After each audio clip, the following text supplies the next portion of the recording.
In nomine Patris et Filii et Spiritus Sancti. Amen. Veni Sancte Spiritus repletuorum corda fidelium et tui amoris in eis signem accende. Emite Spiritum tuum et creabuntur et renovatis facunter. Deus qui corda fidelium Sancti Spiritus illustratione docuisti, da nobis in omnis spiritu recta sapere et eius semper consolatione gaudere per Christum Dominum nostrum. Amen. Sancta Maria Mater Dei, sede sapientiae, in nomine Patris et Filii et Spiritus Sancti. Amén.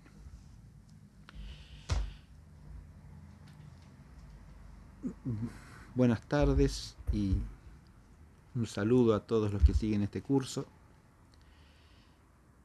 de comentario del Evangelio según San Mateo. En la clase pasada iniciamos la problemática del Sermón de la Montaña en conjunto, o sea, considerando el discurso de la montaña como un todo. Planteamos en la clase pasada 3 temas que íbamos a desarrollar en relación con el conjunto del Sermón de la Montaña y alcanzamos a presentar el primero de esos temas, que llamamos la temática sinóptica acerca del Sermón de la Montaña ligada a la historicidad del discurso. Para recapitular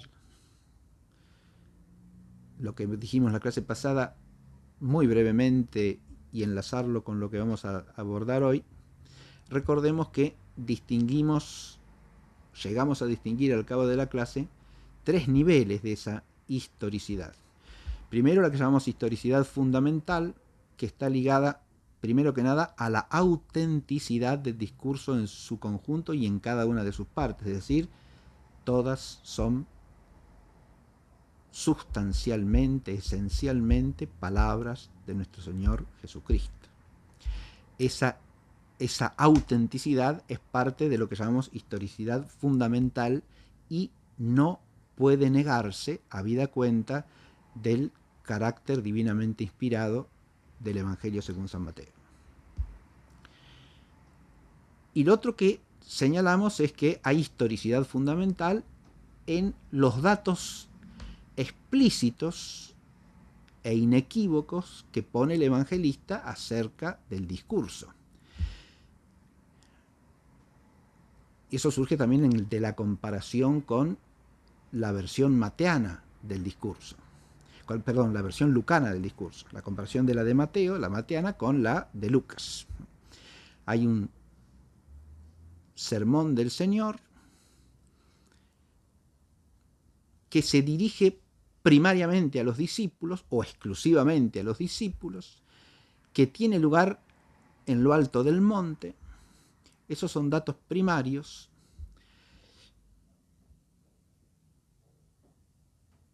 Pero carentes del segundo nivel, que es lo que llamamos la historicidad precisa, la historicidad de detalle, podríamos llamarla también. Y en ese terreno caben opiniones. La historicidad de detalle es discutida desde la antigüedad cristiana y pusimos como los santos padres ya plantean la posibilidad de entender de una manera o de otra. La comparación entre Mateo y Lucas es el mismo discurso, presentado de 2 maneras distintas, una más larga, la otra abreviada, o son 2 discursos distintos, que incluso tienen distinto lugar en cuanto a su desarrollo. Todo eso es discutible, es opinable y nos lleva también al planteo de la posibilidad de que haya algo de composición literaria en el discurso tal cual está en Mateo o tal cual está en Lucas, en el sentido de que han unido, quizá, enseñanzas del Señor que acontecieron en distintos momentos precisos o en distintos lugares precisos, pero que de alguna manera están unidos por algún rasgo propio. o que están unidos por la perspectiva propia del evangelista. Entonces, hay algo de composición literaria, es admisible. En qué dimensión se puede dar eso, eso varía según quién elabore la tesis, y hicimos la comparación entre la opinión del padre Beauvais y la opinión del padre Lagrange, dos grandes biblistas y estudiosos de los evangelios del siglo XX.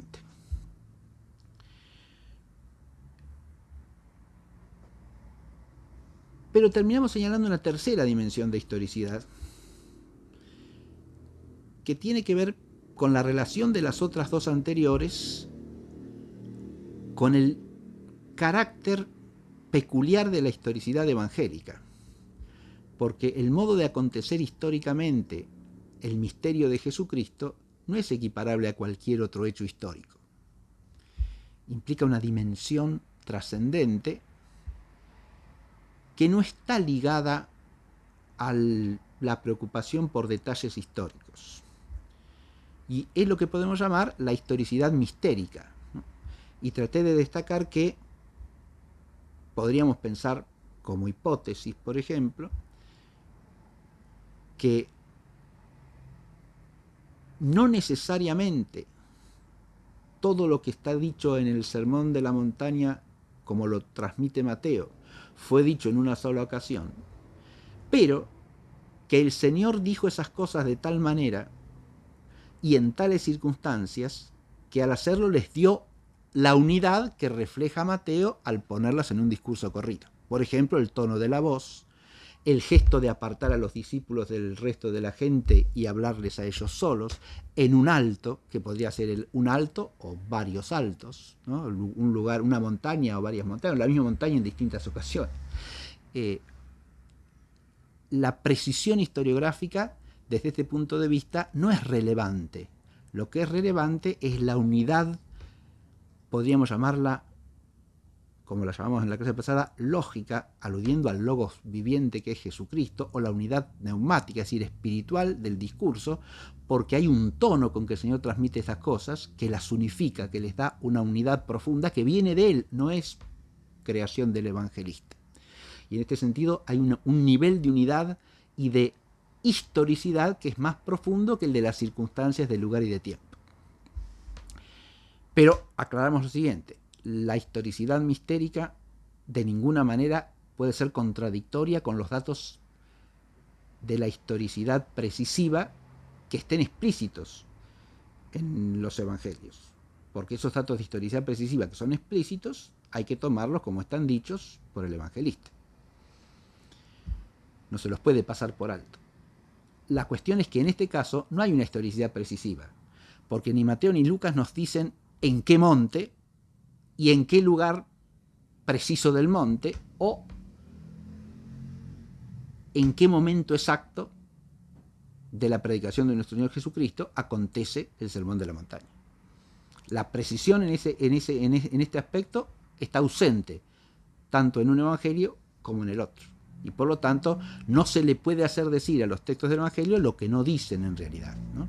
Ese tipo de precisión nos queda en cierta penumbra, podríamos decir, y es cuestión de mera curiosidad de tratar de indagarlos. No hace al asunto central de la historicidad fundamental del hecho y precisiva en la medida en que puede ser entendida a partir de los textos evangélicos. Así, por ejemplo, parece bastante claro que el discurso se dirige por lo menos primariamente a los discípulos y a nadie más.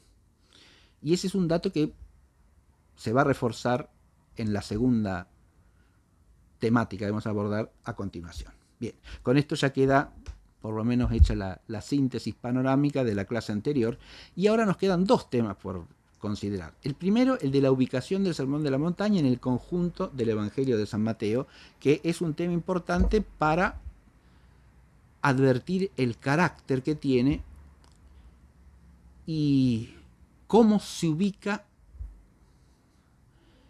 en relación a la composición total o a la estructura general del Evangelio. Lo cual nos permite a su vez adentrarnos en este tema de cuál es la estructura general del Evangelio de Mateo, por lo menos bajo cierto respecto. en el trabajo de estudiar un texto siempre hay que ir y venir entre lo que es general y lo que es particular, ¿no? Porque son dos niveles que dependen el uno del otro, ¿no? y cuyo cotejo no hay que abandonar nunca, porque si bien el estudio precisivo de cada perícopa es necesario para captar todo su sentido, nunca hay que olvidar la posición que ubica en el conjunto del que forma parte, ¿no? Porque forma parte de una unidad mayor. Y esa unidad mayor es también una unidad de composición que le da sentido a cada parte. Entonces hay que ir y venir constantemente entre el bosque y el árbol, para decirlo según el refrán, ¿no? Porque mirar el árbol puede hacernos olvidar del bosque, y si miramos siempre el bosque no conocemos las peculiaridades de cada arbolito, ¿no? Bien. Y en la exégesis hay que trabajar siempre haciendo esto, ¿no? Yendo del todo a la parte y de la parte al todo. Entonces esta segunda temática quiere ubicar el discurso Sermón de la Montaña en el conjunto del Evangelio según San Mateo. Y la tercera temática que vamos a abordar es la de la unidad conceptual o temática del discurso en sí mismo. Pasamos entonces a la ubicación del discurso en el Evangelio. Ya dijimos en la clase anterior que el Sermón de la Montaña es el primero de los 5 grandes discursos que jalonan el conjunto del Evangelio según San Mateo. Eso todos los estudiosos de este Evangelio coinciden en afirmarlo. A lo largo del texto hay 5 grandes discursos. Y la presencia de los 5 grandes discursos va más allá de lo opinable, o sea, es una certeza. ¿Por qué? Porque el evangelista los ha señalado con una marca literaria. Es decir, ha puesto frases que los delimitan, destacándolos como grandes discursos. El primero de los grandes discursos es el que conocemos con el nombre de Sermón de la Montaña, y que abarca los capítulos 5 a 7 íntegros del Evangelio. Luego tenemos el discurso que se conoce como discurso misional, o lo podemos llamar con término griego apostólico, entendiendo el apostólico en su sentido lato de misión, de enviar. El apóstol es el enviado. El discurso misional con las instrucciones que se dan a los discípulos para ejercer el carácter de enviados de Jesús. Ese es el tema del segundo gran discurso, capítulo 10 del Evangelio según San Mateo. El tercer discurso fundamental, gran discurso, es el discurso de las parábolas o discurso parabólico en el capítulo 13 del Evangelio según San Mateo.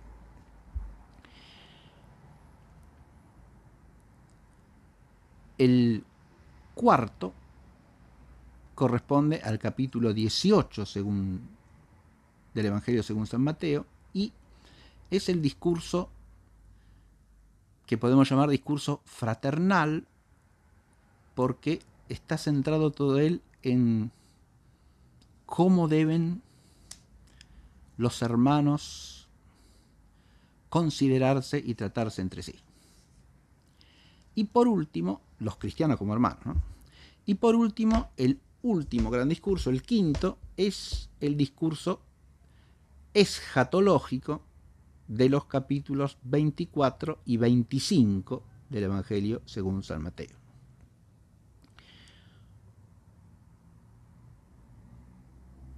Dijimos también, y lo repetimos, que hay quienes añaden el capítulo 23, fundiendo en unidad un gran discurso que abarcaría los capítulos 23 a 25.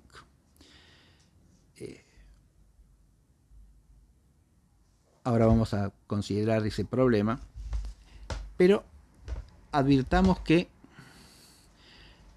ya de entrada, de los 5 hay 2 más extensos, que son el primero y el último. Pero además, esos 2 más extensos, que si nosotros incorporamos en el último el capítulo 23, tendrían aproximadamente la misma extensión, es decir, 3 capítulos cada uno, y si no uno de 3, el otro de 2 capítulos enteros, son los 2 más extensos sin duda alguna, enmarcan el conjunto del Evangelio porque por delante del primer gran discurso tenemos el capítulo primero, que podríamos considerar el prólogo del Evangelio según San Mateo, porque el capítulo primero trata de una sola cosa: la génesis de nuestro Señor Jesucristo, la genealogía y la anunciación hecha a José. Y por lo tanto, la concepción virginal de nuestro Señor Jesucristo, que conduce a su nacimiento. Y luego tenemos los capítulos 2, 3 y 4, que nos narran lo que podríamos llamar los inicios de la vida de nuestro Señor. El capítulo 3, los inicios en la infancia del Señor, con el relato de la adoración, del nacimiento, adoración de los magos, huida a Egipto, matanza de los inocentes, y retorno de la Sagrada Familia para instalarse en Nazaret de Galilea. El capítulo 3, recordemos, está centrado en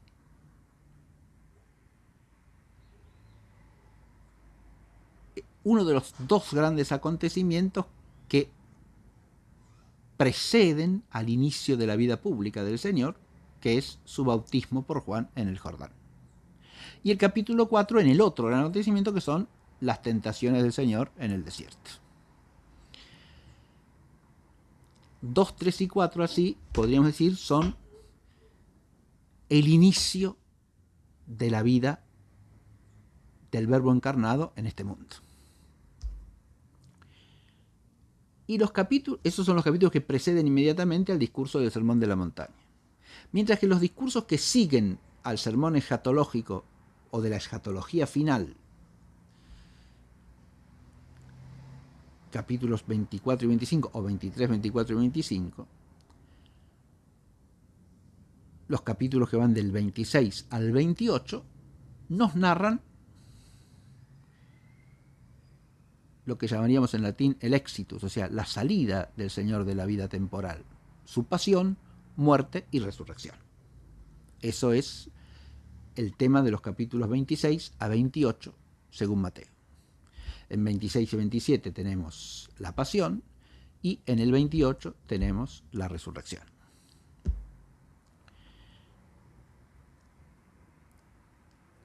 Estoy señalando esto para que se advierta que hay una simetría compositiva, estructural en el Evangelio, ¿no? Tenemos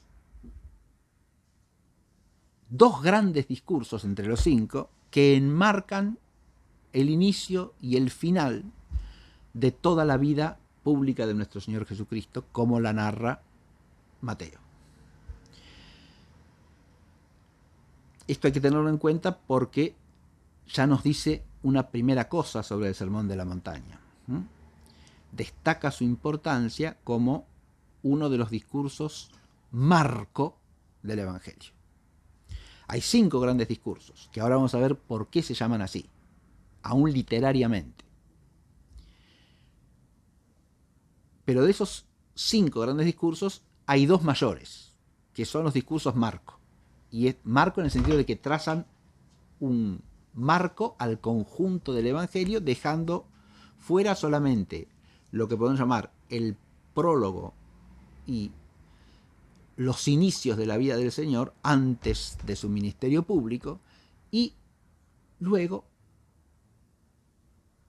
la entrada del Señor en la vida temporal, la vida en este mundo, y luego la salida de la vida en este mundo, es decir, el cumplimiento de su Pascua a través de la pasión, muerte y resurrección.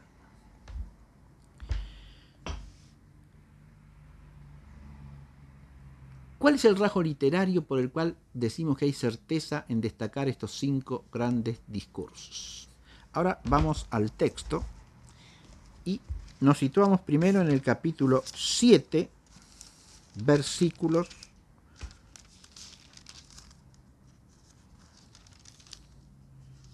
finales, que ya hemos analizado.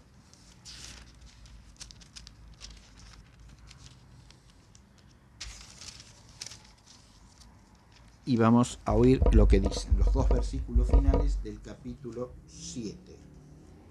O sea, el 28 y el 29. A ver. Sí, lea, por favor. Sí. Francisco. Cuando acabó Jesús estos discursos, se maravillaban las muchedumbres de su doctrina, porque les enseñaba como quien tiene poder y no como sus doctores. Muy bien. En el versículo 28 nos encontramos con una expresión que es la que nos da la clave compositiva. Y es la expresión cuando acabó Jesús estos discursos. En todos tienen la misma traducción, básicamente, ¿no? A ver, Emanuel, ¿lo tiene así en...? Straubinger, a ver qué dice Straubinger. Y sucedió que cuando Jesús hubo acabado este discurso, las multitudes estaban poseídas de admiración por su doctrina, porque les enseñaba como quien tiene autoridad y no como los escribas de ellos. Perfecto. Esa traducción es más exacta en la manifestación de la estructura gramatical del versículo en griego, ¿no? Y sucedió, empieza, ¿no? Y aconteció o sucedió. Sí. ¿Cuándo? ¿Qué? ¿Sucedió qué? ¿Qué? Muy bien. Eso corresponde exactamente a lo que dice el griego. Cayegeneto, jote, telesen, joiesustus, logus tutus, es decir, y aconteció. ¿Cuándo? ¿O qué cuándo? Jesús concluyó, acabó, dio fin, dio término a estos discursos, a estas palabras, decíamos que se puede traducir también, ¿no? A estas palabras, estos discursos, en griego es logus tutus, ¿sí? Se admiraban, se maravillaban en realidad en plural las muchedumbres, ¿no? Por su enseñanza, o en torno a su enseñanza. ¿Por qué? Les enseñaba como quien tiene autoridad. Como quien tiene autoridad. Bueno, esto ya lo hemos explicado, ya lo hemos comentado en la clase anterior. Pero lo que quiero hacer hincapié ahora es en este y sucedió y aconteció cuando Jesús concluyó estos discursos o estas palabras. Que, como también dijimos al hacer el comentario de ese versículo, clausura o cierra lo que se había iniciado en el versículo 2 del capítulo 5. ¿Qué dice el versículo 2 del 5? Después de decir que, viendo a la muchedumbre, subió al monte y se sentó, ¿no? Y los discípulos se acercaron a él. ¿Qué dice en el versículo 2? Y abriendo él su boca, los enseñaba diciendo. Y abriendo él su boca, les enseñaba o los enseñaba diciendo, ¿no? Y luego viene todo el discurso, sin interrupción, que ya hemos analizado, todo el sermón de la montaña. Y ahora se cierra, él abrió la boca y les enseñaba diciendo, ¿no? Abriendo la boca les enseñaba diciendo. Viene todo lo que dijo y ahora en el 28, ¿qué leemos? Y cuando acabó estas palabras, o aconteció que cuando terminó con estas palabras, pasó tal cosa, ¿no? Bien.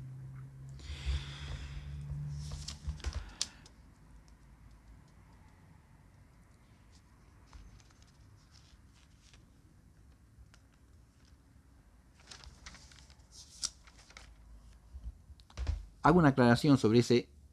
¿Qué es lo que aconteció acá? Que se maravillaban las muchedumbres de su enseñanza. Muy bien. ¿Podría alguien decir que eso manifiesta que todas las palabras anteriores las dirigió a las muchedumbres? Y sin embargo, no es necesario entender eso de ninguna manera, porque lo que dice es que cuando hubo terminado con estas palabras, aconteció esto. Uno puede perfectamente entender que el asombro de las muchedumbres se produce porque estas palabras las sigue diciendo a las muchedumbres, de alguna manera, no necesariamente como las ha dicho a los discípulos. Les enseña de una manera determinada. Adviértase que es su enseñanza. Su enseñanza acá, dijimos, puede entenderse como el contenido de la enseñanza o como el modo de enseñar, ¿sí? El modo de enseñar y el contenido de la enseñanza, por supuesto que los dos pueden ser objeto de admiración, de asombro, pero lo que sigue en el texto de Mateo más bien hace hincapié en el modo de enseñanza, ¿no? Porque les enseñaba como quien tiene autoridad soberana, como quien tiene dominio sobre lo que enseña, ¿verdad? Y no como sus escribas y doctores. No les enseñaba como les enseñaban los escribas, apoyándose en la autoridad de Moisés y de los profetas, sino como quien tiene autoridad por sí mismo. Eso es lo que asombra. Esto tiene textos paralelos y no necesariamente se refiere a las enseñanzas que acabamos de oír. Además, esas enseñanzas, como ya dijimos, las podemos entender como repetidas muchas veces por el Señor. Lo dijimos esto en la clase pasada, porque es claro que el que está introduciendo una doctrina que nunca se ha oído, como es el caso de lo que el Señor enseña, no solo es verosímil, sino que es probabilísimo y casi seguro que lo hará en reiteradas ocasiones, ante distintos auditorios, para distintos grupos de personas, y dirá aproximadamente lo mismo, aunque lo diga de distintas maneras específicas o con distintas palabras, más en un discurso más largo, más breve, con unas comparaciones, con otras comparaciones, ¿no? Pero que las reitere es lo que hay que esperar, ¿no? Así que no necesariamente excluye que se tratase de estas enseñanzas, pero no significa que se trate de ese discurso en particular. Esto simplemente para no caer en la identificación sin más de que todas esas palabras anteriores son aquellas de las que se asombraba la muchedumbre, ¿no? No es necesario eso. ¿Se puede entender eso? Se puede. Crea cierta dificultad porque de entrada ha dicho que subió a la montaña y los discípulos se acercaron a él, de manera tal que parece que hablaba para los discípulos. Bien. No para las muchedumbres de las que se aleja subiendo a la montaña.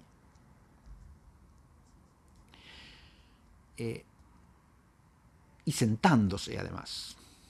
La actitud de sentarse hace improbable que se haya subido una pequeña lomada para quedar en alto y hablarle a una muchedumbre amplia, como si fuese una especie de altavoz, el montículo. Si entendiésemos un montículo, la palabra joros no es del todo adecuada, que es la que usa el texto griego, pero al mismo tiempo no condice con el gesto de sentarse, porque cuando uno sube a un lugar para que lo oiga una muchedumbre, habla de pie, porque tiene que proyectar la voz lo más lejos posible, no se sienta. La actitud de sentarse más bien indica que le está hablando a un grupo reducido. Son todas cosas del orden de lo probable y no de lo absolutamente cierto. Ahora, tenemos claramente dos frases que enmarcan el discurso. La que lo inicia, el Señor habló a los discípulos diciéndoles tal cosa, diciéndoles, y ahora viene el discurso, y la que cierra es, y aconteció cuando el Señor Jesús concluyó estas palabras. Bien.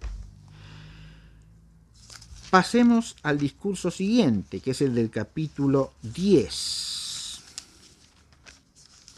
Este se inicia capítulo 10, versículo 5. ¿Qué dice el versículo 5? Los versículos 1 a 4 dice que Jesús llamó a los discípulos, les dio poder y nombra a los 12 discípulos que son llamados a ser apóstoles, ¿no? Los 12. Pero en el versículo 5, ¿qué es lo que dice? A estos 12 los envió Jesús, después de haberlos instruido en estos términos. A estos 12 los envió Jesús después de haberles instruido en estos términos. después de instruirlos en estos términos. Otra traducción, a ver. Estaba leyendo. Sí. El 5, ¿no? Sí. Estos son los 12 que Jesús envió después de haberles dado instrucciones, diciendo: no vayáis. Diciendo. El diciendo une esto con el anterior, ¿no? Diciendo. Y ahora viene el discurso. Después de ese diciendo, lo mismo que pasó en el versículo 2 del capítulo 5, viene el discurso. Acá se trata del discurso apostólico, decíamos, el discurso misional. Son las instrucciones para la misión. Primero los instruye y después les manda ir, ¿no? Esa instrucción misional se cierra en el versículo 1 del capítulo 11. ¿Qué dice ese versículo? Lea, Francisco. Cuando hubo Jesús acabado de instruir a sus 12 discípulos, partió de allí para enseñar y predicar en sus ciudades. Cuando hubo es la misma frase, ¿se entiende? Y si uno lo lee en griego, se destaca exactamente el paralelismo. Dice, kaiegeneto joteteles en Jesús diatason tois dode kamacetais auton, ¿sí? Matetais autú, perdón, los discípulos de él. ¿Cómo dice Straubinger? A ver. Cuando Jesús hubo acabado de dar las instrucciones a sus 12 apóstoles, partió de allí para enseñar y predicar en las ciudades de ellos. Cuando terminó, cuando concluyó, cuando llevó a término las instrucciones. Allá era cuando llevó a término estas palabras, ¿no? El verbo es etelesen en los dos casos, ¿sí? Y la construcción es claramente paralela. Cuando concluyó, cuando terminó de dar las instrucciones. Ahora, acá porque son instrucciones para la misión. En el otro caso decía cuando concluyó estas palabras o estos discursos. ¿Se entiende? Bien. Ahora pasamos al siguiente, que es el discurso de las parábolas. Capítulo 13. Se inicia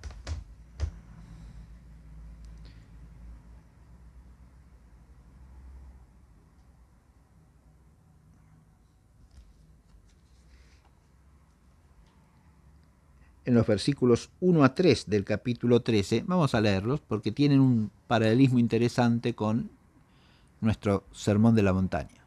A ver, ¿quiere leer Daniela? Aquel día salió Jesús de casa y se sentó junto al lago. Se reunió junto a él una gran multitud, así que él subió a una barca y se sentó, mientras la multitud estaba de pie en la orilla. Les explicó muchas cosas con parábolas. Les explicó muchas cosas, o les dijo muchas cosas en parábolas, ¿no? A ver, lea la Straubinger. Sí. En aquel día Jesús salió de casa y se sentó a la orilla del mar. Y se reunieron junto a él muchedumbres tan numerosas que hubo de entrar en una barca y sentarse, mientras que toda la gente se colocaba sobre la ribera. Y les habló muchas cosas en parábolas diciendo: he ahí que el sembrador salió a sembrar, etc. Muy bien. Les dijo o les habló muchas cosas en parábolas diciendo. De nuevo lo mismo, ¿eh? El legon que hemos encontrado en los otros dos casos, ¿sí? Acá les habló muchas cosas en parábolas. Es el discurso de las parábolas, ¿no? Empieza con la parábola del sembrador, que el Señor pronuncia, después la explica a quiénes, a los discípulos, claro. aproximáronse sus discípulos y le dijeron, en el 10, ¿no? Claro. ¿Por qué Porque les hablas en parábolas? Entonces está la explicación de por qué habla en parábolas y después les explica la parábola a los discípulos. Fíjese que toda esta composición nos sirve para compararla con el caso del Sermón de la Montaña en cuanto al dato histórico, que también acá es complejo, porque, bueno, ¿habla la muchedumbre de entrada? Pareciera que sí. Y habla sentado justamente, en la barca. Pero de golpe pasa a hablar solamente para los discípulos. El resto de la gente, ¿qué pasó? Se fue, no está más, permanece así, pero el Señor habla en voz baja. No lo dice el evangelista. Podemos hacer distintas composiciones de lugar. O eso aconteció en otro momento. El conjunto es una composición literaria que se refiere a distintos momentos, los integra en una unidad literaria, ¿no? En una continuidad literaria, aunque históricamente, según el tiempo y el lugar, se refiere a acontecimientos distintos, sucesivos, en distintos días, quizá en el mismo lugar o en lugares semejantes, en torno al lago de Genesaret, al mar de Galilea, ¿no? Bien. Después tenemos la parábola de la cizaña, ¿no? El grano de mostaza, el fermento. La explicación de la parábola de cizaña a los discípulos también. El tesoro y la perla, todo, la red, todos son parábolas. Y en el versículo 53 de este capítulo, ¿qué oímos? Cuando hubo terminado Jesús estas parábolas, se alejó de allí. De nuevo, cuando hubo terminado Jesús, ahora estas parábolas, no estas instrucciones, no estas palabras o discursos, sino estas parábolas. Pero la expresión es exactamente la misma. Se ve cómo Mateo inicia y cierra el discurso con fórmulas que son fórmulas hechas, podríamos decir, que indican con toda claridad desde el punto de vista literario que el discurso se abre y el discurso se termina. La expresión formularia típica, ¿cuál es? Cuando hubo terminado. ¿Está claro? Puede variar el objeto directo. Cuando hubo terminado estas palabras o estos discursos, cuando hubo terminado estas instrucciones, cuando hubo terminado estas parábolas. ¿Sí? Bien. Ahora vamos al cuarto discurso, capítulo 18.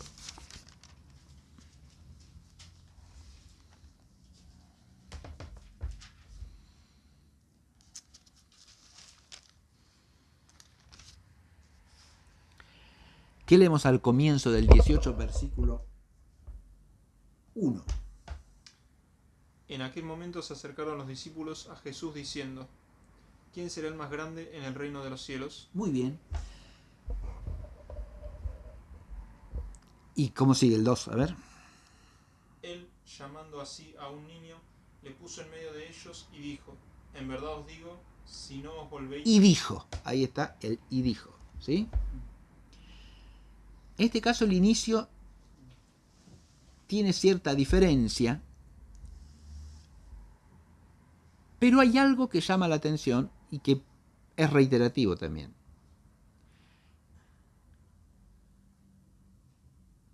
Está en el discurso del Sermón del Monte, está en el discurso misional, con toda claridad, está en el discurso parabólico también. ¿Quiénes se allegan a él? ¿Quiénes se acercan a él?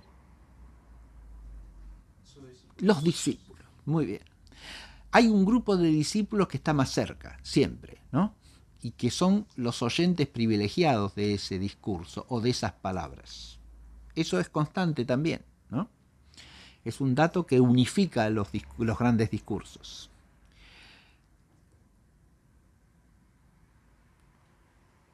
Acá el discurso está desencadenado por una pregunta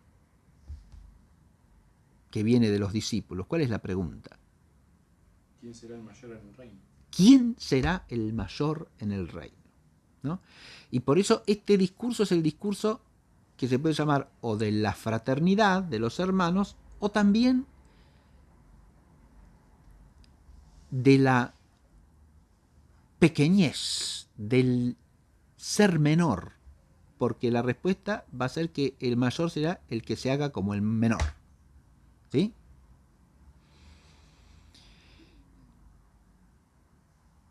Es el discurso del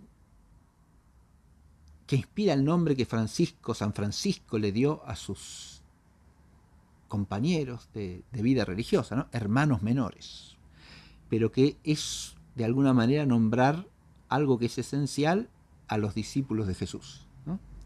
Para ser hermanos entre ustedes tienen que hacerse menores. Por eso llama a un niño y les dice: el que no se haga como uno de estos no puede ser mi discípulo, ¿no? Y después sigue todo el discurso acerca de cuál debe ser la actitud, cómo deben considerarse los hermanos entre sí, cómo deben tratarse entre sí. Está la corrección fraterna también en este discurso, ¿no? Cómo hay que hacer la corrección fraterna. El perdón de las ofensas, ¿no? Ese es otro tema de este discurso. ¿Hasta cuántas veces he de perdonar a mi hermano si peca contra mí, ¿no? ¿Hasta 7 veces? Pregunta uno de los discípulos, y el Señor le contesta: no solo hasta 7, sino hasta 70 veces 7. Y luego viene, como ilustración de esa enseñanza, la parábola de los 2 deudores, ¿no? Del que le debe al rey y es perdonado por él, y del segundo deudor que le debe a este deudor, que habiendo sido perdonado, condonada su deuda, no le perdona a su propio deudor, que es su igual, su compañero, no le perdona la deuda que tiene con él, ¿no? Bien. ¿Y cómo se cierra? Vamos a 19.1. ¿Qué dice? A ver, 19.1. Lea, Francisco. Acabados estos discursos, se alejó Jesús de Galilea y vino a los términos de Judea, al otro lado del Jordán. Eso es. ¿Tenemos lo mismo o no? ¿Cómo traduce Straubinger? Cuando Jesús hubo acabado estos discursos, partió de Galilea y fue al territorio de Judea, más allá del Jordán. De nuevo, es más literal. Cuando es la misma. Eso, la literalidad en este caso ayuda. ¿Por qué? Porque refleja la estructura literaria del texto, ¿no? Cuando hubo terminado estos discursos, ¿sí? Es exactamente la misma expresión que encontramos al final del Sermón de la Montaña, ¿sí?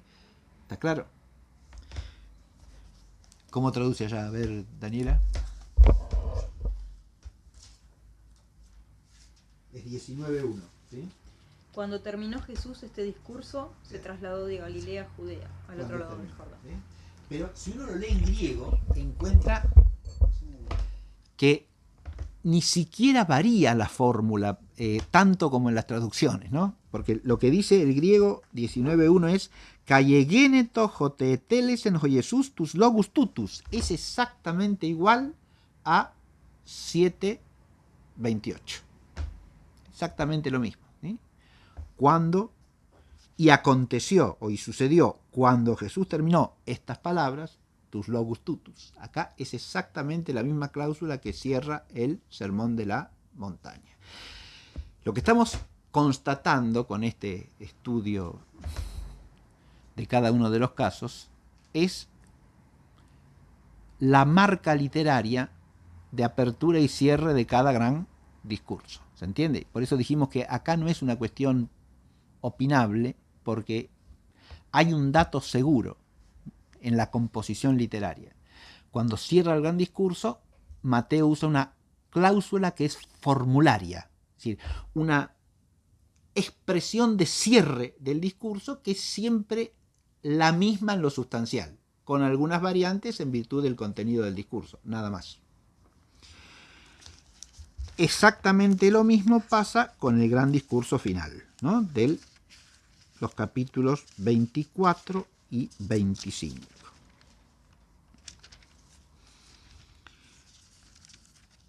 Vamos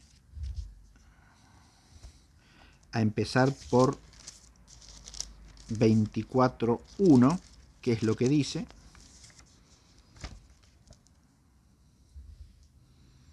Saliendo Jesús del templo, se le acercaron sus discípulos y le mostraron la construcción del templo. Él les dijo. Y él les dijo. Ahí está, ahí empieza el discurso, ¿no? Les habló diciendo, los instruyó diciendo, o les dijo. Bien.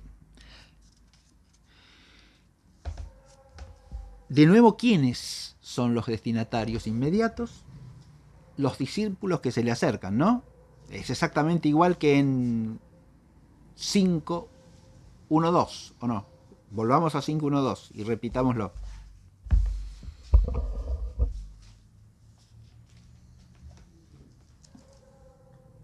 Un poquito más. Viendo a la muchedumbre, subió a un monte, y cuando se hubo sentado, se le acercaron los discípulos. Se le acercaron los discípulos, ¿no? Y ahora, ¿qué leemos? 24.1. Saliendo Jesús del templo, se le acercaron. Allá era subiendo al monte, acá saliendo el Señor del templo, ¿no? El Señor subió al monte y se le acercaron los discípulos. Y entonces habló. Y ahora, ¿qué pasa? ¿Qué sucede? Sale del templo. Sale del templo y los discípulos se le Acerca. acercan. Muy bien. ¿Y qué dice? Léalo de nuevo. 19.1.2. El 24, ¿no es? 24, sí. Sí. Perdón, 24, Sí, sí. 19, sí, 24. Saliendo Jesús del templo, se le acercaron sus discípulos y le mostraban la construcción del templo. La construcción del templo. Él les dijo. Muy bien. Hasta allí, él les dijo. Y ahí empieza el discurso, ¿no? Sí. Largo discurso que abarca todo el capítulo 24 y todo el capítulo 25. Y en 26.1, ¿qué leemos? A ver, Daniel. Cuando terminó este discurso, Jesús dijo a sus discípulos: De nuevo lo mismo, ¿no? Cuando hubo terminado Jesús este discurso, o estos discursos, en realidad es un plural exactamente igual que en el cierre de el capítulo 7 y en el cierre del capítulo 18 y 19. Sí, al comienzo es el versículo 1 del 19, ¿no? El cierre del sermón anterior a este, que es 19.1. En los dos casos lo que leemos es la misma frase. Cayegeneto, joteteles en Jesús, pantas tus logus tutus. Acá no dice cuando hubo terminado estos discursos o estas palabras, sino todos estos discursos, todas estas palabras, ¿no? Bien.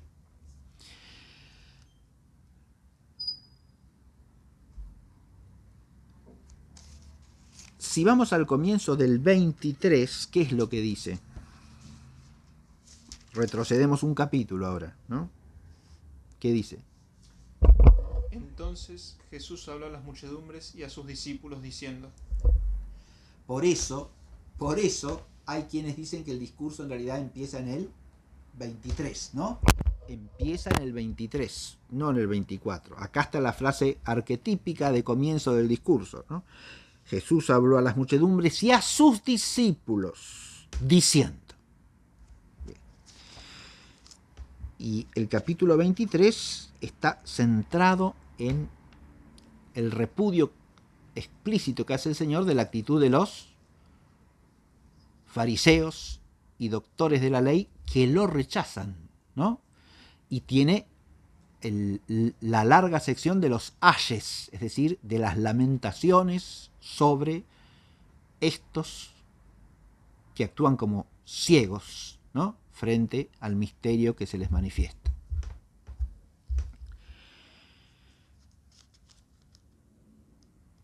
Y termina con el reproche dolorido del Señor a Jerusalén, ¿no? El capítulo 23. Digo.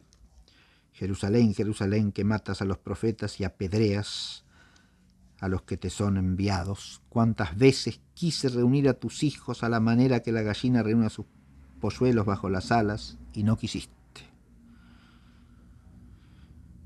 vuestra casa quedará desierta, porque en verdad os digo que no me veréis más hasta que digáis bendito el que viene en el nombre del Señor.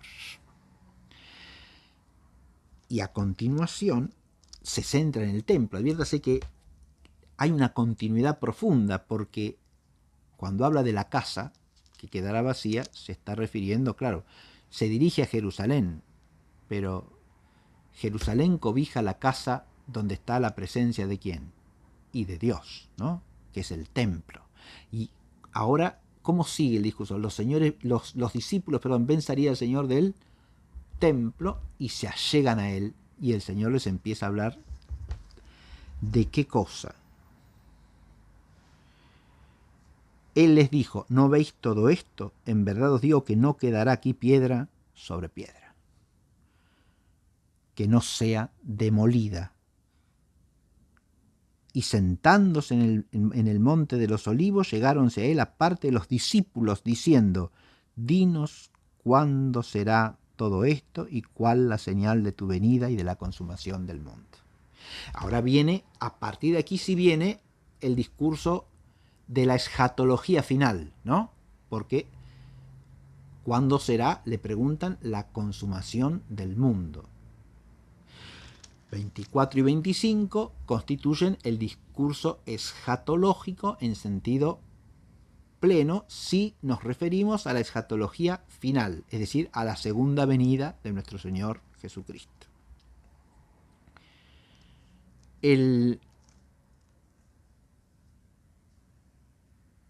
Ahora no vamos a tener el estudio de este largo discurso, 24-25, al que se puede incorporar también, insisto, el capítulo 23. ¿No?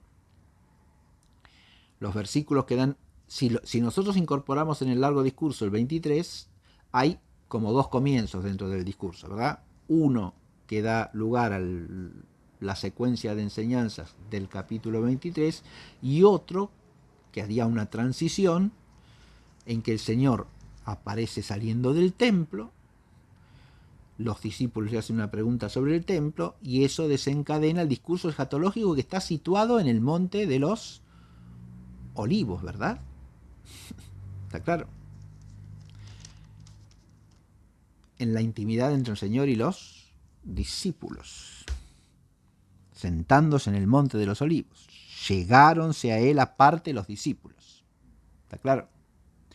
Hay un doble llegarse los discípulos de acá. Este discurso tiene una estructura atípica porque primero se allegan al Señor cuando sale del templo.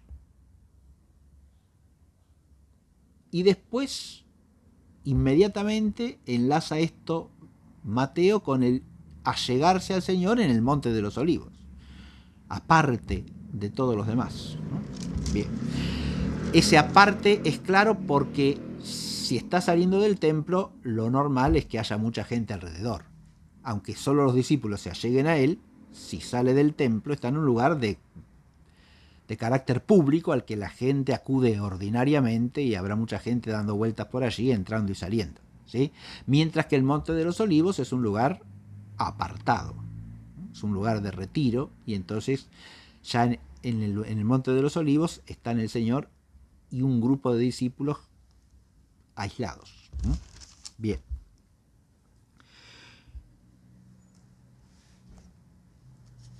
Pero este largo discurso escatológico termina en el 26.1, decíamos, ¿no? Y en 26.1 leemos la misma cláusula, que dice: cuando Jesús hubo terminado estos discursos, dijo a sus discípulos, ¿no?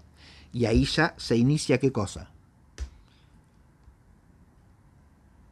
El relato de los acontecimientos inmediatamente anteriores a la pasión. Claro, ¿eh? ¿Está claro? Bien.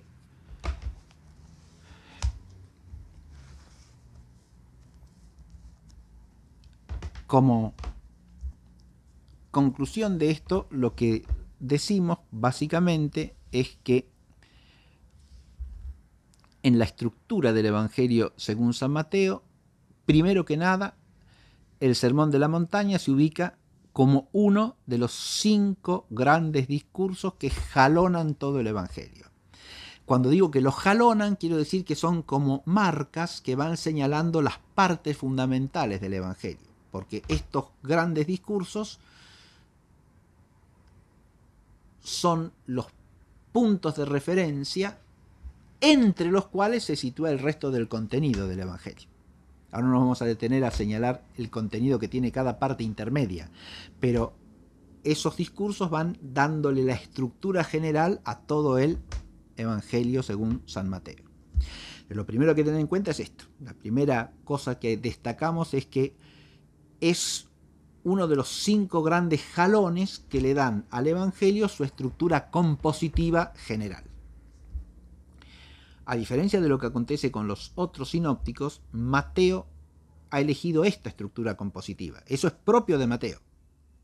Y eso sí que es compositivo, es decir, hacia la estructura literaria decidida por el autor. Cuando decimos decidida por el autor, nunca nos olvidemos que el autor principal es siempre Dios mismo, porque se trata de libros divinamente inspirados, ¿no? Pero Mateo, en su carácter de autor humano, ha ideado una composición bajo el carisma de la inspiración, que es este. Ha ideado una composición en la cual hay 5 discursos que dan la base para la estructuración del todo. Y lo segundo que destacamos es, cosa que ya hemos dicho, pero que ahora afirmamos conclusivamente, es que en la estructura de los 5 grandes jalones, el discurso de la montaña tiene un papel distinto junto con el último gran discurso, es decir, el discurso escatológico. ¿Por qué? Porque, como ya hemos dicho, son los que enmarcan toda la vida pública del Señor.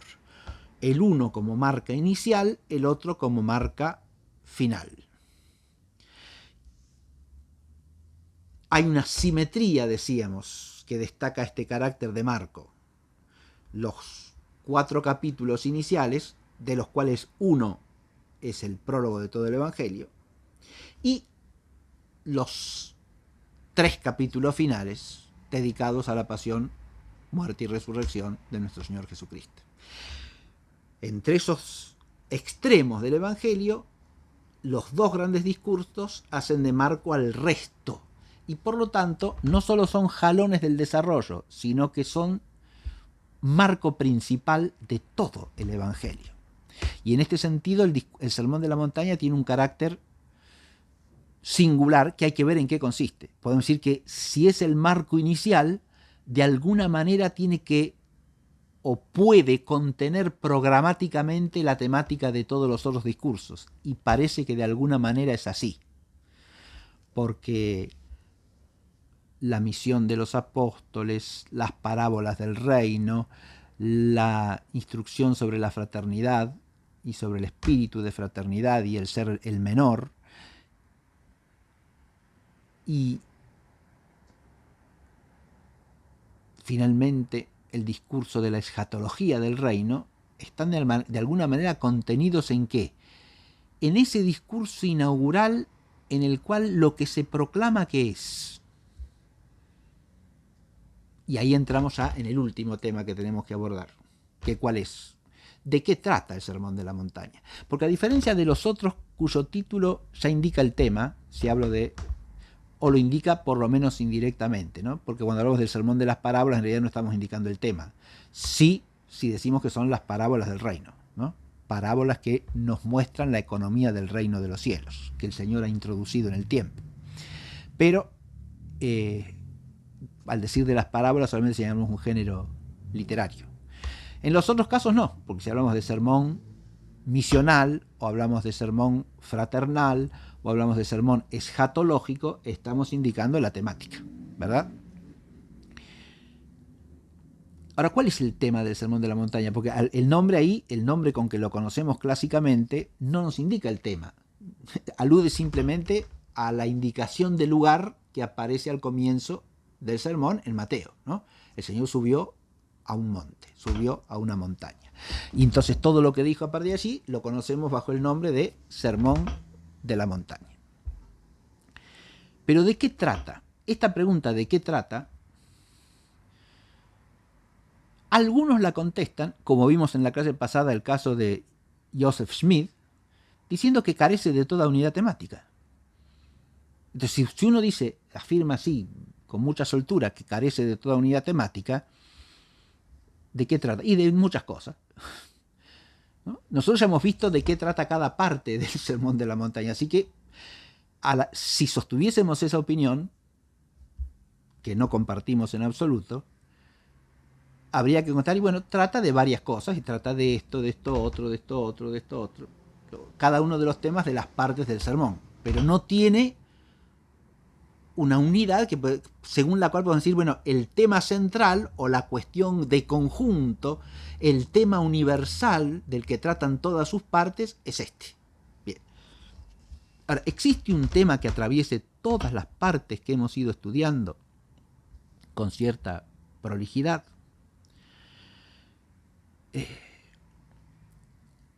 La respuesta que a mí me parece que se impone es afirmativa.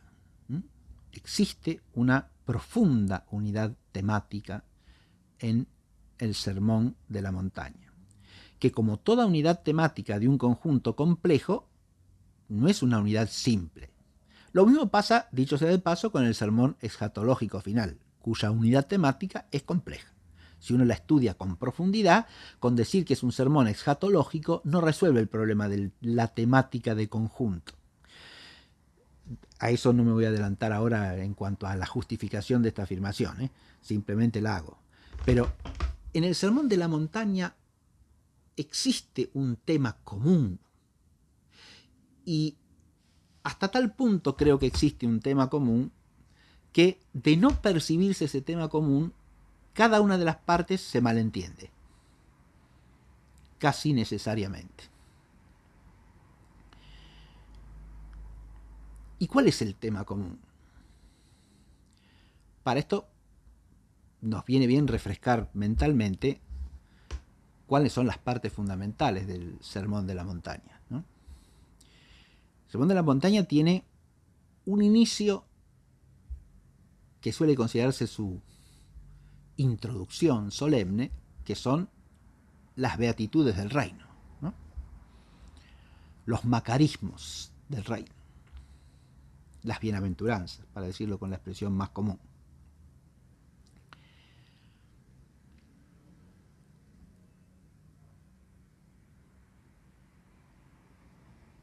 Son lo que inaugura el Sermón de la Montaña.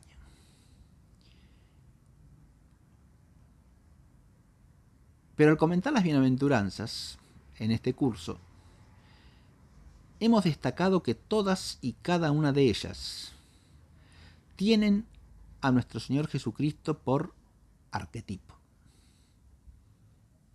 O sea que si hay que pensar en alguien que es Macarios, divinamente dichoso y divinamente pleno, por ser pobre, por ser manso, por ser alguien que tiene hambre y sed de la justicia, por ser alguien que tiene un llanto beatífico. En todos y cada uno, por ser alguien que es hacedor de paz.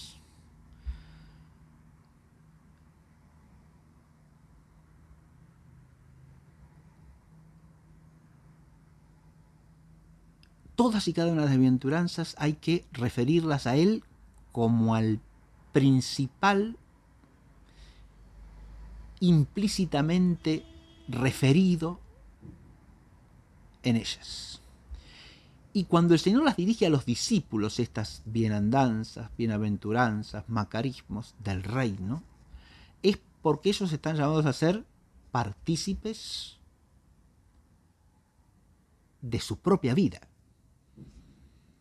Recordemos que las bienaventuranzas concluyen con la bienaventuranza general de la persecución, del ser perseguido por causa de Jesús, ¿no? De nuevo, ¿quién es el primer perseguido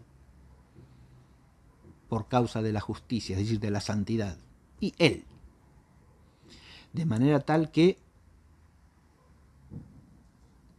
ahí tenemos un punto de entrada para empezar a captar la problemática o la temática general de todo el Sermón de la Montaña.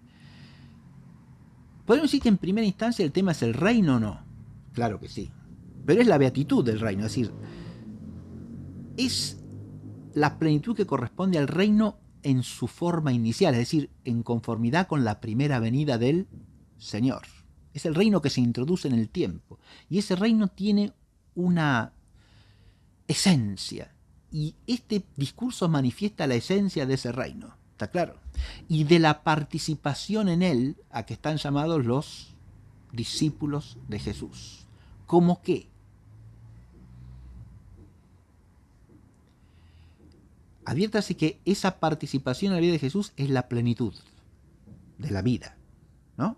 Es la vida verdadera la que Jesús llama a los discípulos y a través de ellos a todos los hombres a los que viene a traerles la salvación. Es claro esto que digo. Esa participación en la plenitud de su vida es la que pasa por ser hijos del Padre o no, del Padre que está en los cielos, cuyo es el reino, ¿o no? El reino es el reino del Padre Celestial. Pero, ¿quiénes participan del reino? Los que participan de la vida del Hijo, es decir, los que se hacen hijos. Y ahí tenemos el desencadenamiento de todos los temas que siguen, adviértase. ¿Por qué? Los temas particulares, digamos así.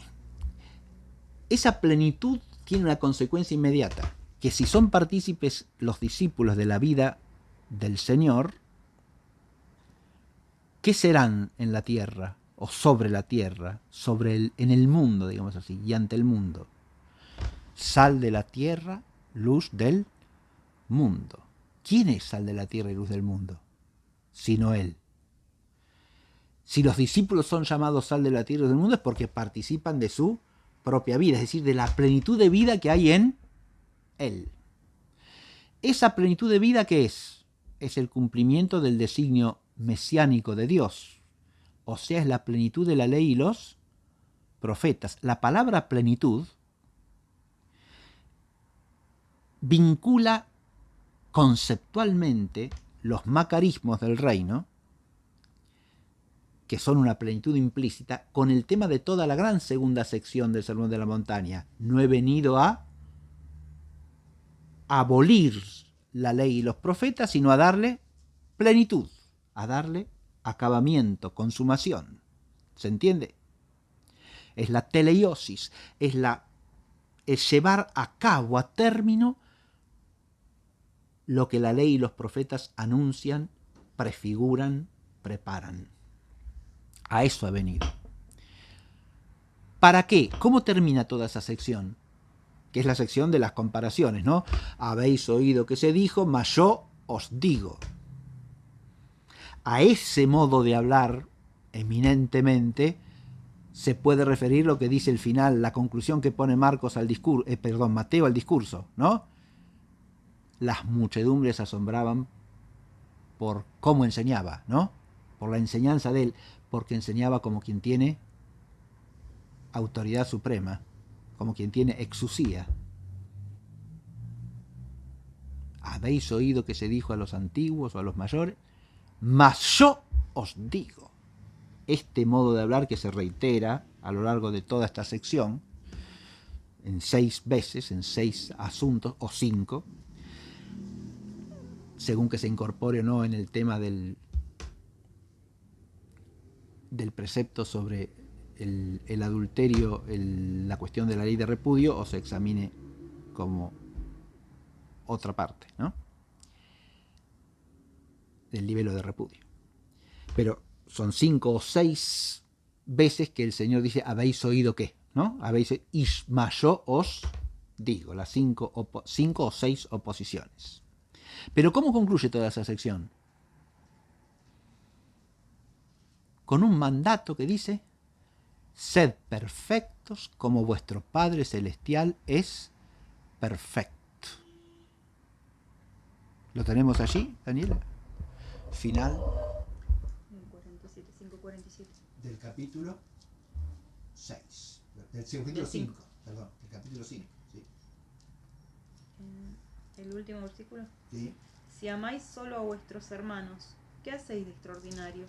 También lo hacen los paganos.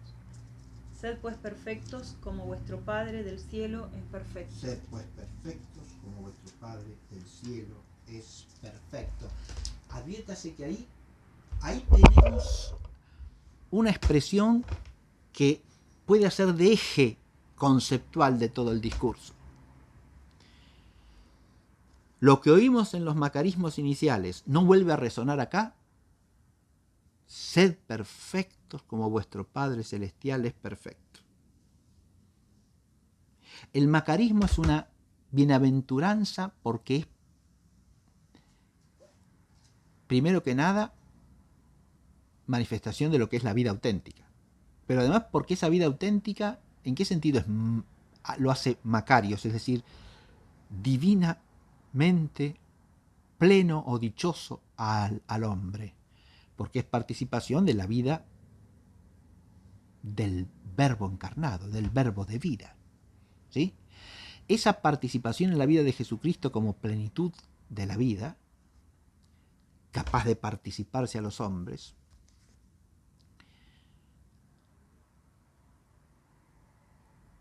en esto yo estoy haciendo una lectura del Evangelio según San Mateo que se apoya además en lo que es el prólogo, como hemos dicho, es decir, el capítulo 1 del Evangelio, que habla de la génesis de Jesucristo, ¿no?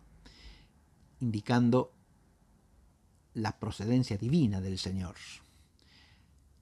Esto Mateo no lo dice con la explicitud con que lo dice Juan, pero lo dice, y lo dice formalmente, lo dice con toda claridad y profundidad. Y en el Sermón de la Montaña lo dice de una manera, o deja que el Señor lo diga de una manera extraordinariamente luminosa. Porque si uno oye las palabras del Señor en el Sermón de la Montaña, es de esto que está hablando, ¿no? De su condición de Dios hecho hombre, que a través de su divinidad hace participable de su humanidad, hace participable como vida propia de los hombres esa vida que está en él. Es decir, la vida divina que es suya se hace también vida humana por la encarnación. Vida participable en naturaleza humana, en condición de hombre. Y es esta la perspectiva que tiene todo el Sermón de la Montaña. Porque si no, el mandato sed perfectos como vuestro Padre Celestial es perfecto carece de sentido posible, ¿no? Sed perfectos como vuestro Padre Celestial es perfecto quiere decir vivir la vida divina que yo os comunico, para traducirlo en términos más joaneos, digamos, más de Juan, ¿no? Vivid de tal manera, y ahora lo digo en términos paulinos, que no seáis ya vosotros quienes viven, sino yo quien vivo en vosotros, ¿no? Es decir, es el misterio de la participación de la vida divina por la gracia de Cristo lo que está en juego aquí. Y ese es el tema de todo el Sermón de la Montaña. Claro que tiene un tema unificador el Sermón de la Montaña. Yo dije que esta expresión, sed perfectos como vuestro Padre Celestial es perfecto, es uno de los ejes unificadores, o sirve de eje unificador, si uno lo entiende bien, e incluso ayuda, en este caso, leer el texto griego de este precepto. Si uno lee en griego ese versículo final del capítulo 5, ¿qué es lo que dice? Es este un gimeis teleioi, hos ho pater gimon ho uranios teleios estin. ¿Qué quiere decir aquí? Se traduce, sed perfectos como vuestro Padre Celestial es perfecto, ¿no? Pero el término griego es teleioi. Sean de tal modo que han llegado a su plenitud, que es el mismo término que aparece en todas las contraposiciones como motivo inicial, ¿o no? No he venido a abolir la ley y los profetas, sino, para ser coherentes con esa traducción, habría que poner, sino a darles perfección. Porque en griego, ¿qué es lo que dice?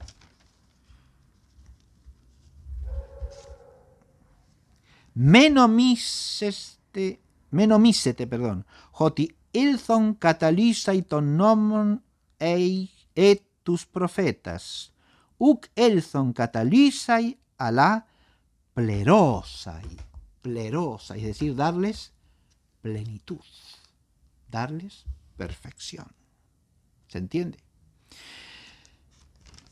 Plerosis, teleiosis son dos términos que en griego suenan como facetas de un mismo concepto, porque se trata de plenificar o de llevar a su fin, a su término de perfección, que eso es lo que indica el término telos y el adjetivo derivado de él, ¿no? Perfecto, como decíamos aquí. Perfecto quiere decir llevado a su término de plenitud, llevado a su plenitud, plenificado. Entonces, si uno une los términos macarios, es decir, divinamente dichoso, el latín traduce por beatus. ¿Qué quiere decir beatus en latín? Pleno. ¿Está claro? Los macarismos señalan la vida plena, ¿no?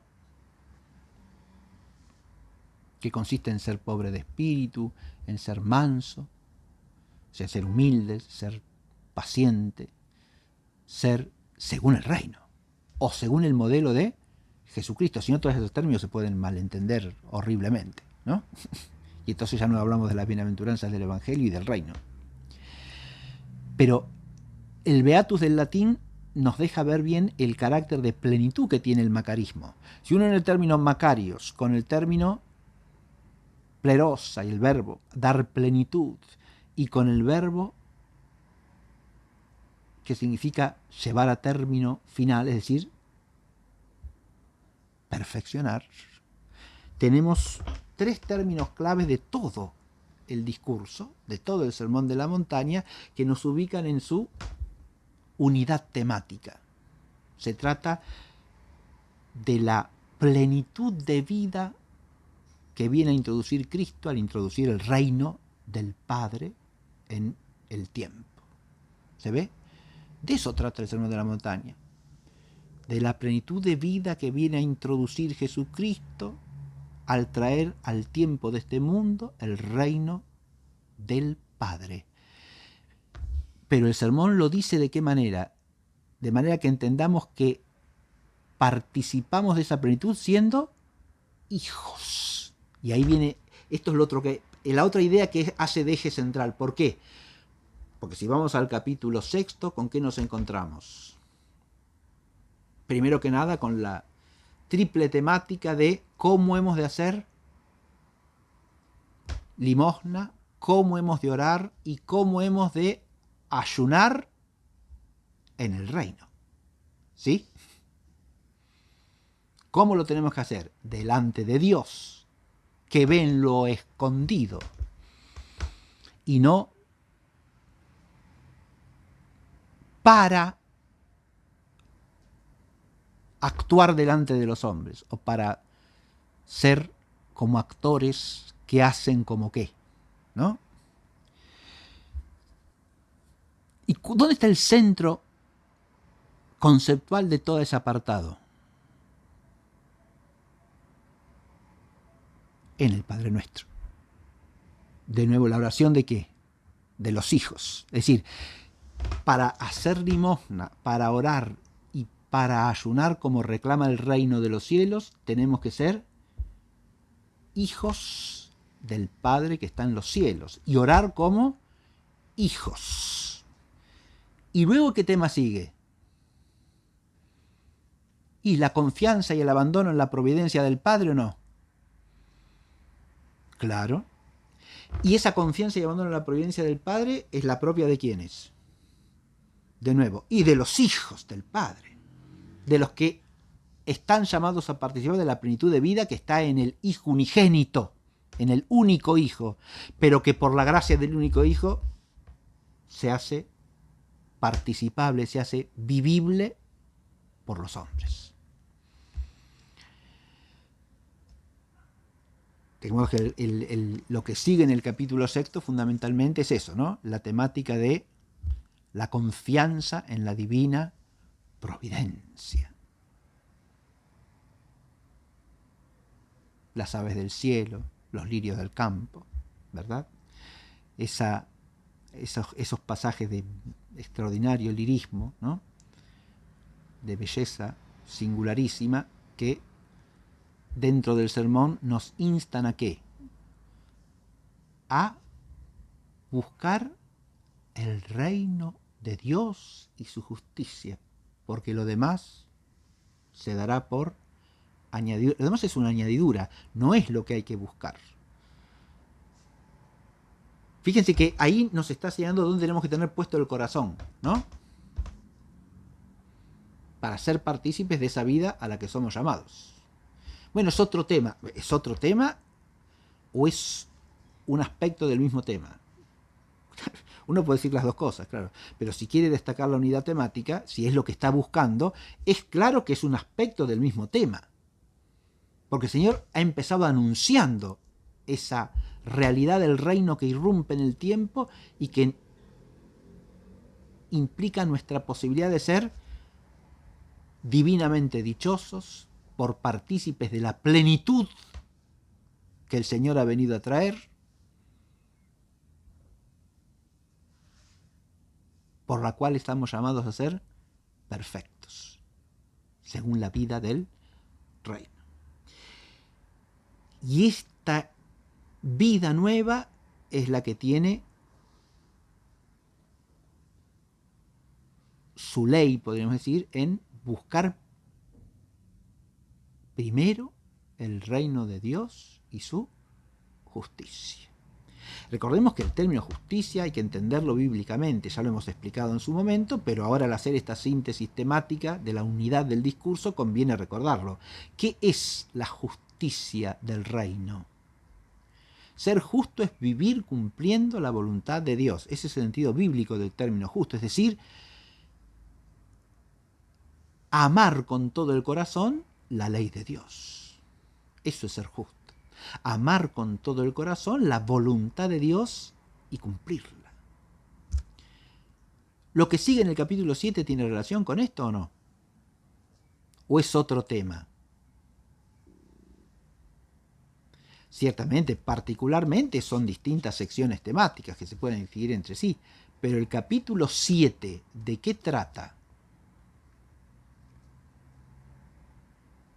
¿De qué nos habla el capítulo 7?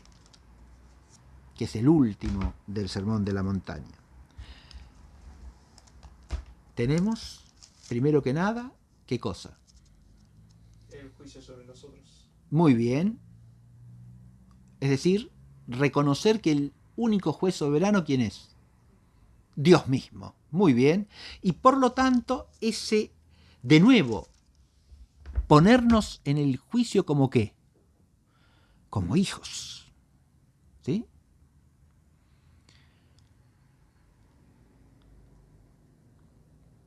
Como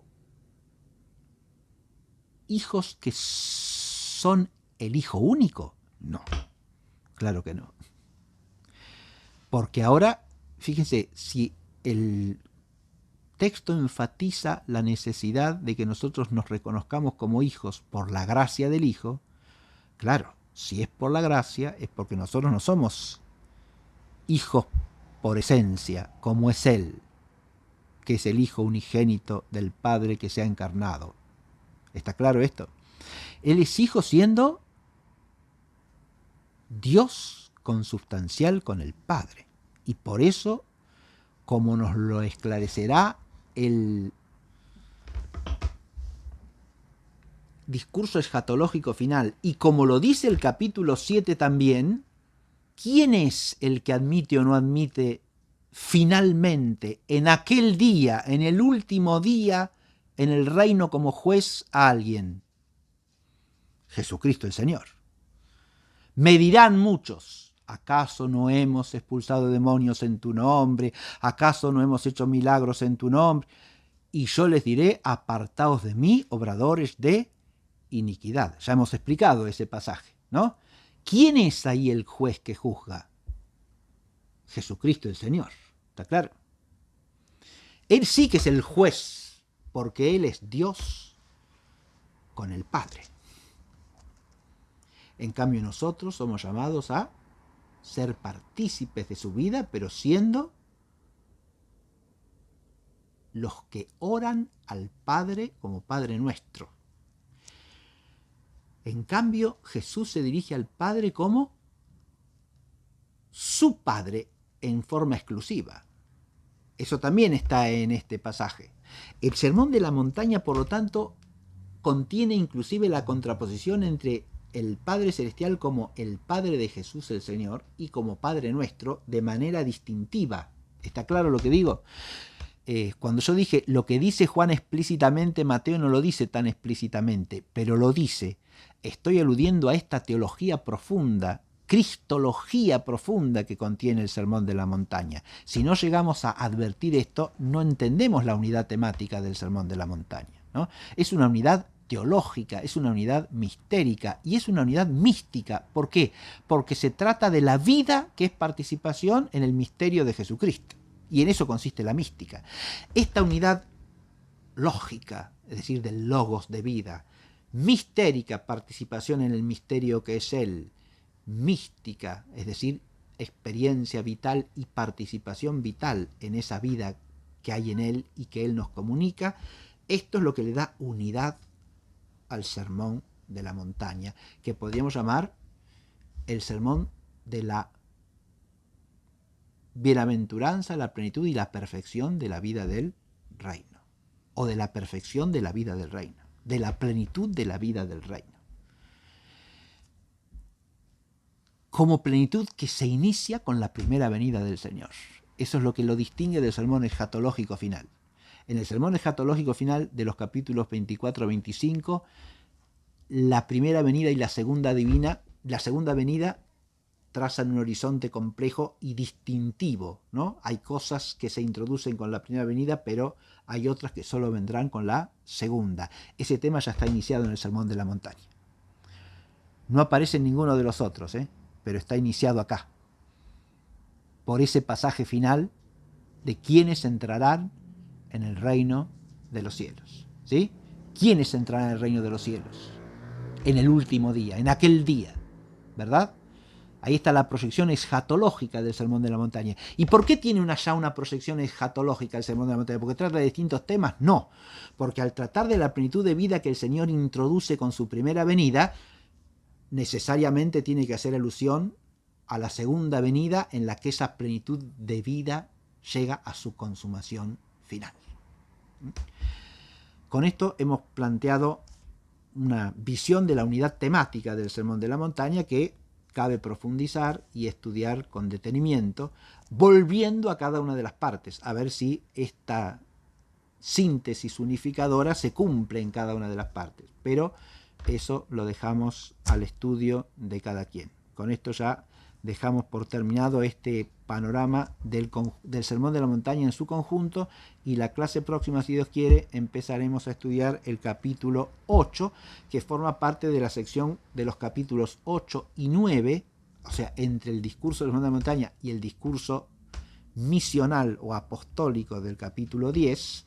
Los capítulos 8 y 9 constituyen una sección temática muy clara. Son los milagros del Señor Jesús como manifestación de su divinidad, ¿no? Es decir, esa divinidad que se manifiesta en lo que enseña y en el modo en que lo enseña, ahora se va a manifestar, y es síntesis de eso, es el Sermón de la Montaña, la divinidad del Señor que se manifiesta en lo que enseña y en el modo en que lo enseña. Síntesis de esto, digo, es el Sermón de la Montaña, en su contenido conceptual. Ahora viene cómo el Señor manifiesta por los milagros esa misma divinidad. Y eso abarca los capítulos 8 y 9 completos.